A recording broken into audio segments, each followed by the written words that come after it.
Morning বন্ধুরা, বিএনডিএন ব্লগসে তোমাদের সকলকে ওয়েলকাম জানিয়ে শুরু করছে আবার একটি নতুন ব্লগ। তো এখন বাজে ঘড়িতে সকাল 10টা, আর এখন থেকে তোমাদের সাথে নিয়ে আমি আমার ব্লগটি শুরু করছি।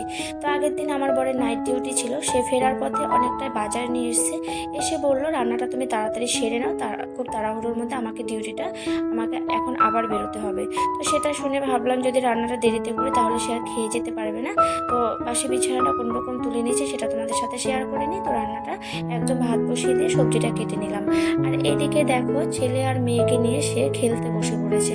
তো আমি এসে দেখছি সে ওই লাটিম বানিয়ে ছেলে মেয়েগুলোকে নিয়ে খেলছে। তো আমি বললাম যে কি ব্যাপার, আজকে আবার তুমি ছেলে মেয়েদেরকে নিয়ে ছেলে মেয়েদের মতনই কি বাচ্চা হয়ে গেলে? তো আমার বর বলছে হ্যাঁ, মাঝে মধ্যে দেখবে ছেলে মেয়েদের সাথে একটু নিজেকে বাচ্চা হতে হয়, তাহলে দেখবে ছেলে মেয়েদের মনটা ভীষণ খুশি হয় আর তারা ভীষণই আনন্দিত হয়। তো এটা সত্যি কথা, যদি আমরা মাঝে মধ্যে একটু সময় দিই, কাজের ফাঁকেও যদি একটু সময় ছেলে মেয়েদের সাথে দিই তাহলে দেখবে তারা ভীষণ খুশি হয়। ওই যে দেখো আমার ছেলে যতবার আমার বড় লাটিমের মতো সেটাকে ঘোরাচ্ছে, সে যত পিছিয়ে যাচ্ছে আর ভীষণ নাচছে আর আনন্দে হাততালি দিচ্ছে, এটা দেখেও শান্তি লাগছে। কি বলতো, এখন দেখবে প্রত্যেকটা ঘরে ঘরে ছেলে মেয়েদের হাতে মোবাইল, সেটা আমার ঘরেও হয় যদিও। তো আমরা যদি এরমভাবে ছেলে মেয়েদের একটু সময় দিই দেখবে তারা মোবাইল থেকে অনেকটাই দূরে থাকবে। আর এই যে দেখো খেলার শেষে চলে এলো এখানে ঠাকুর ঘরে, মা ঠাকুর পুজো দিচ্ছিল, যে একটু বেরিয়ে এলো তো কোন ফাঁকে যেন ও ঠাকুর ঘরে ঢুকে আছে সেটা বুঝতেই পারিনি। আমি ঘরে এসে দেখি ও ঠাকুর ঘরে বসে গান করছিল। তো আমার বরকে ডেকে দেখালাম। তো আমার বর বললো তুমি একটু ঠাকুরকে গোপোষণাকে বলো কেমন আছে। ঠিক সেরকমভাবে সে আমার বর যেটাই বলছে সেটাভাবে সে কাজ করছে, আর বলছে একটু গোপোষণাকে জল দাও। যেভাবে আমরা নিবেদন করি ঠিক সেভাবে সে গোপোষণাকে নিবেদন করছে। এটা না, ও যখন থেকে হামাগুড়ি দিত তখনকারই সে অভ্যেসটা হচ্ছিল। ঠাকুরকে ভীষণই ভালোবাসে, গোপোষণাকে এতটা ভালোবাসে যে আমরা যখন সন্ধ্যাবাতি বলো পুজো বলো দিই তখন পিছন পিছন ছুটে এসে মাথা থেকে গোপোষণাকে প্রণাম করতো। তো এই জিনিসটা দেখে আমার ভীষণই ভালো লাগে যে এই জিনিসটা যেন আমার ছেলের বড় হয়েও থাকে। তো যাই হোক, বাচ্চারা যেটা দেখে সেটাই তারা শেখে। তো এই যে দেখো, এদিকে কথা বলতে বলতে চলে এলাম রান্নাঘরে এসে সবজিগুলোকে ধুয়ে নিচ্ছি আর মাছটাকে একটু ভালো করে পরিষ্কার করে ধুয়ে নিলাম। আর আজকে আমার বরের কিছু পছন্দসই খাবার আমি রান্না করব, তার সাথে সাথে আমার ছেলে মেয়ের কিছু গল্প তোমাদেরকে শোনাবো। তো এই যে দেখো, এই মাছটা এতটাই বড় আসছে না, তো মাছটা অনেকটাই বড়। তো অনেকটাই বড় বলে তেলটাও খুব ভালো নিয়ে এসছে। তো আজকে ও এনেই বলছে আজকে তেলের বড়া খাবে, যদিও এটা অনেকদিন থেকে বলছিল সে মাছের তেলের বড়া খাবে। তো আমি সেভাবে না ওই বানিয়ে দিতে পারছি না, এতদিন এতটাই গরম ছিল না, গরম ওই তেলের বড়াটা খেলে ভাবছি একটু আমার পেটের একটু সমস্যাও হতে পারে, সেই জন্য আমি আর ওইভাবে বানিয়ে দিতাম না। যদিও এর আগের দিনও তেল নিয়ে এসেছিলো, তো সেভাবে তেলের বড়াটা করে দিইনি। তো আজকে এসে বলছে আজকে বানাও খাবো। তো যেহেতু আজকে একটু সময় নিয়ে ঘরে এসছে, একটু সময় থাকবে ঘরে, সেজন্য ভাবলাম পরিপাটি করে আজকে রান্নাটা একটু ভালো করেই করবো, যেহেতু রান্নার সময়টা একটু অনেকটাই পেলাম। তো এদিকে রান্নাটা করে বরকে খেতে দেবো, আর এদিকে ভাবছি বর খেয়ে চলে গেলে ঘরটা আজকে একটু গুছিয়ে নেবো, সামনের ঘরটাকে একটু কিছু কিছু জিনিস রয়েছে বেকারি পড়ে রয়েছে, সে মেয়ের ছোটোবেলার কিছু জিনিস রয়েছে সেগুলো বেকার পড়ে রয়েছে। তো ভাবছি এগুলো যেহেতু পড়ে রয়েছে সেগুলোকে আজকে একটু কাজে লাগাবো। তো এই যে দেখো, কথা বলতে বলতে মাছটা প্রায় ভাজা হয়ে গেল, আর এদিকে আলুগুলোকে আমি কেটে সেদ্ধ বসিয়ে দিয়েছি। এই সেদ্ধ করে রাখা আলুটা দিয়ে একটু মাছের ঝোল করবো পেঁয়াজ বাটা দিয়ে। তো বড় মাছের ঝোল শুধু আলু দিয়ে করলে না ভালো লাগে। তো এইদিকে দেখো মাছটা ভাজা হয়ে গেছে, আর দেখবে কেউ যদি কিছু ভালো মন্দ খেতে চায়, যেমন আমাদের ঘরে যে কেউ যদি আমাকে বলে যে এই জিনিসটা একটু বানিয়ে দাও, মেয়ে বলো আমার বর বলো মা বলো যেই বলুক না কেন, তো আমার বানাতে না ভীষণ ভালো লাগে। যদি ওরা খেতে চায় আমার বানাতে এতটাও কষ্ট হয় না, কারণ কি বলতো আমি রান্না করতে ভীষণ ভালোবাসি। তো এই হলো ব্যাপার। তো দেখো এই যে মাছটা ভাজা হয়ে গেছে, এবার মাছটা আমি নামিয়ে নেব। আর আমার ছেলেকে আজকে আমি আর খাওয়াবো না, আজকে ওই মেয়ের খাওয়াবে। মেয়ে বলছে মা আজকে আমি ভাইকে খাওয়াবো। তো আমি আবার না বললাম না, কেন বলো তো, ছেলে না ভীষণ খাওয়াতে এখন বায়না করে, আগে এরকম করতো না। তো এখন যত বড় হচ্ছে খাওয়ার রুচিটা যেন কমে আসছে। তো আমি এক এক দিন এক এক রকম ভাবে খাওয়াচ্ছি। তো আজকে দেখি মেয়ে যেহেতু বলছে আমি খাওয়াবো, এর আগের দিন মেয়ে খাইয়েছিল, তো মেয়ের হাতে বেশ খেয়েছিল চুপটি করে বসে। তো আজকে বলছে মা আমার হাতে তো ভাই ভালোই খাচ্ছে, তাহলে আমি খাইয়ে দিই। তো যাই হোক, মেয়েকে দিয়ে দিলাম ওখানে খাওয়াতে। তো মেয়ে ভাইকে খাইয়ে দিচ্ছে, ছেলের রান্নাটা আমি আগেই সকালবেলা করে রেখে দিয়েছিলাম, তো সেই খাবারটা দিয়ে দিলাম, এবারে সে খেয়ে নিচ্ছে। আর এদিকে আমি রান্নাটা করে নিই। আর আমার বড় যেহেতু ডিউটি যাবে, তো আমাকে এই রান্নাটা একটু তাড়াতাড়ি করে নিতে হচ্ছে একটু তাড়াতাড়ি। তো যদিও বললো যে আমি প্রায় 2 ঘন্টা পরে বেরোবো, তো 2 ঘন্টার আগে আমার রান্নাটা হয়ে যাবে। তো আজকে একটু রান্না করার বেশ প্রথমে আজকে যেহেতু রান্নার কাজে হাত লাগিয়েছি, তো একটু রান্নাটা ভালো করে আজকে করছি। তো অন্যদিন একটু তাড়াহুড়োর মধ্যে রান্নাটা করি, সব রকম কাজ একসাথে করতে হয়, সকালবেলা বাসি কাজগুলো সবার আগে শেষ তো আজকে সবার আগে রান্না করতে ঢুকেছি বলে একটু রান্নাটা পরিপাটি করে করবো ভাবছি। তো দেখো আমার বরের পছন্দসই খাবার সেটা হচ্ছে এই যে তেলের বড়া আর ওই কী বলে পুইটো ভাত হয়ে গেল। এই যে তেলের বড়াটাকে আমি এবার একটু মেখে ভালো করে রেখে দেবো, মানে ভাত খাওয়ার একটু আগে সেটা গরম গরম ভেজে দেবো। আর যে কোনো চর্বি বলো মাছের তেলের বড়া যদি গরম গরম হয় তাহলেই ভালো লাগে। আর এদিকে কথা বলতে বলতে আলুটাও সেদ্ধ হয়ে গেছে, আলুটা নামিয়ে নিলাম। তো এই মাছের ঝোলটা আমি এভাবে সেদ্ধ আলু দিয়ে করবো। তো চলো, এদিকে পুইটো বাটাও হয়ে গেছে। তো পুইটো বাটাকে নামিয়ে নিচ্ছি। দেখো এই একটু ঢ্যাঁড়স দিয়েছি বলে ভালো লেগেছে, মানে ভালো হয়েছে আর কি। যদিও এখানে একটু মিষ্টি কম হলে বেশ ভালো হতো, তো যাই হোক সেটা দেওয়া হলো না। তো এইভাবেই ভালোই খাবে, কারণ আমার বরের মিষ্টি কুমড়ো না হলেও শুধু যদি এমনিও পুঁইডোকা হয় তাতে কী হয় জানো তো, ওর সাথে একটু ডাল আর একটু লেবু হলে আর কিছু লাগে না, তার মাছেরও দরকার নেই। যদিও মাছটা শুধু নিয়ে আসেও সেরকমভাবে অতটা খায় না, ওই আমাদেরকেই খেতে হয়। তো এই যে দেখো এবারে মাছের ঝোলটা একটু কাঁচা লঙ্কা আর একটু ওই যে এলাচ দারচিনি ফোড়ন দিয়ে আমি রান্না করব, যেহেতু শুধু আলু দিয়ে করব তাই মাছটা অনেকটাই বড়। তো সেই জন্য একটু দারচিনি এলাচ ফোড়ন দিলে মাছের যে একটা তেলের গন্ধ সেই গন্ধটা আর থাকে না। তো এই যে দেখো একটু পেঁয়াজ বাটা আর ওই জিরে বাটা দিয়ে ঝোলটা আমি করব। তো এবারে নাড়িয়ে ঝোলটা যখনই ফুটবে মাছটা দিয়ে তারপর আমি বরের খাবারটা রেডি করব।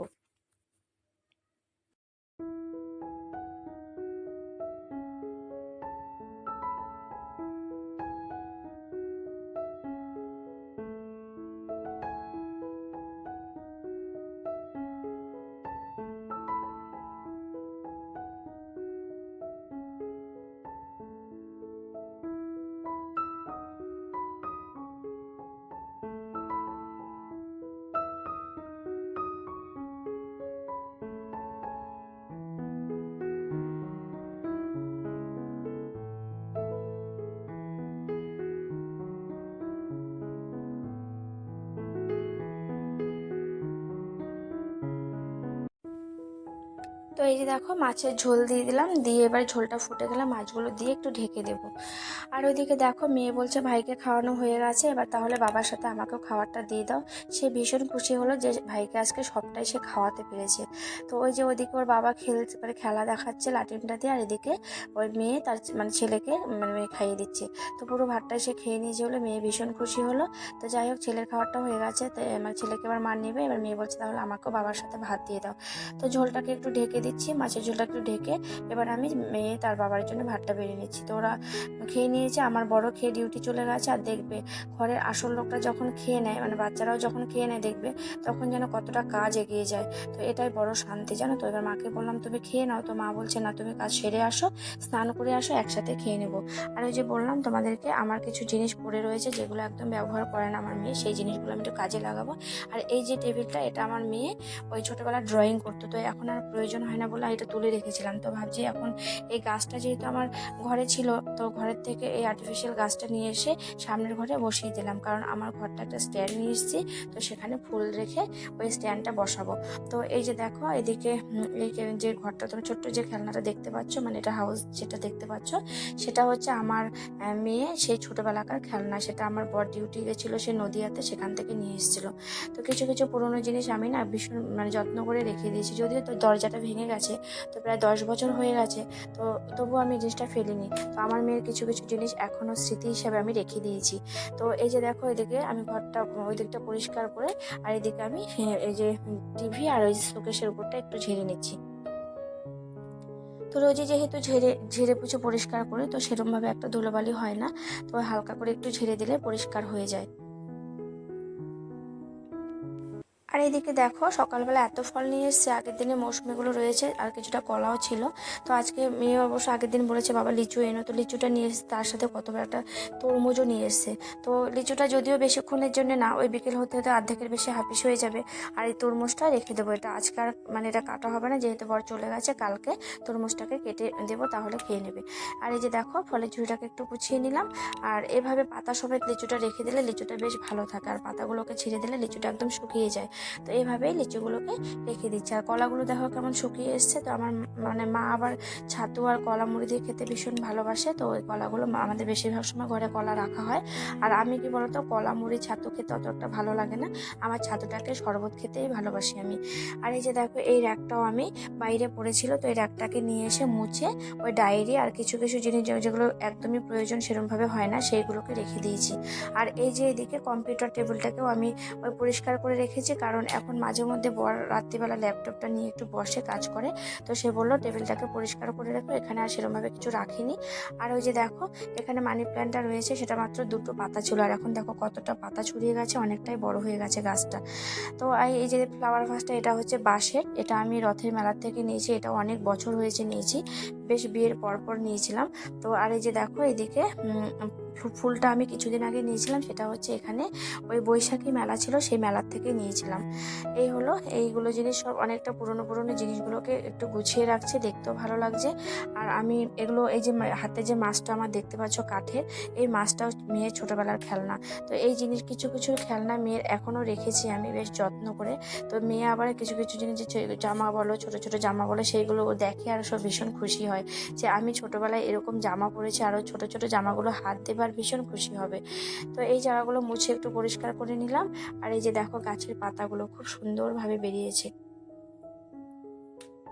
তো মাঝে মধ্যে কি করি বলো তো, ওই গাছটার থেকে জলটা একটু পাল্টে দিয়ে রাখি, তাহলে বেশ গাছটা ভালোভাবে বড় হয়ে যাবে। আর এই যে দেখো, এদিকে চশমাটাও ছিলে, ওর চশমাটা মেয়ে হাতে দিয়েছিল ভাইয়ের, তো কি করেছে, ভাই একদম 2 টুকরো করে দিয়েছে। এদিকে ফ্রিজটা একটু হালকা করে মুছে নিলাম, যদিও ভিতরটা মুছতে হয়নি, কারণ ভিতরটা পরিষ্কারই থাকে। আমি রোজ একবার করে ভিতরটা যখনই কিছু খাওয়ার রাখি বেশ মুছে পরিষ্কার করে রাখি, সেই জন্য সেরকম একটা ফ্রিজের ভিতরটা পুরো নোংরা হয় না। তো দেখো, পুরো ঘরটাকে একটু পরিষ্কার করে নিলাম। আর এই যে দেখো, ইন্ডাকশনটাকে একটু তুলে রাখবো, কারণ এটা একাদশীর দিন বের করেছিল, এটার তোলানো হয়নি। তো এটাকে মুছে তুলে দেবো। আর এদিকে দেখো, পুরো ঘরটাকে একটু পরিষ্কার করে নিলাম। তো এবার খাবারগুলো সব টেবিলে সাজিয়ে এবারে স্নানে চলে যাব, আমি আর মা খেয়ে নেবো। আবার ফিরে আসছি বিকেলবেলা।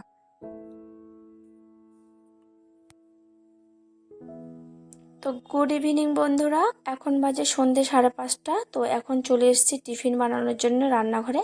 তো সন্ধেবেলা টিফিন করে নিচ্ছি, আজকে হচ্ছে পাউরুটি আর বাটার দিয়ে একটু সেঁকে নেবো, সাথে মেয়েকে একটু দুধ আর ওই চকলেট পাউডার দিয়ে গুলে দেবো, আর একটু চা বানিয়ে নিচ্ছি। তো সন্ধেবেলার এই টিফিনটাই করব। আর ওদিকে মেয়ে আর ছেলে দুজনেই দেখো ভীষণভাবে খেলছে। তো আর আমার ছেলে মেয়ে দুটো কি বলো তো, দুজনকে ছাড়া যেন কিছুই বোঝে না। মেয়ে যদি কোনো সময় সকালবেলা যে স্কুলে চলে যায়, যদিও কোনো সময় ওর সামনে দিয়েও যায়, যে দেখে ফুলকাটা ছেড়ে দিয়েছে, ছেলে পিছন থেকে এতটা চিৎকার করে, মনে হয় কি বলতো ওর দিদিকে যেন কেউ নিয়ে চলে গেল। তো এই যে দুজনের মধ্যে এতটাই মিল। আর কখনো যদি আমি ভাইকে যদি একটু জোরে কথা বলি, সে যদি কোথাও একটু ব্যথা লাগে তার, সে যদি কাঁদে, মেয়ে এত জোরে ছুটে চলে আসবে আর আমাকে বলে তুমি কি দেখে রাখো না, আমার ভাইকে এত ব্যথা দিয়েছো।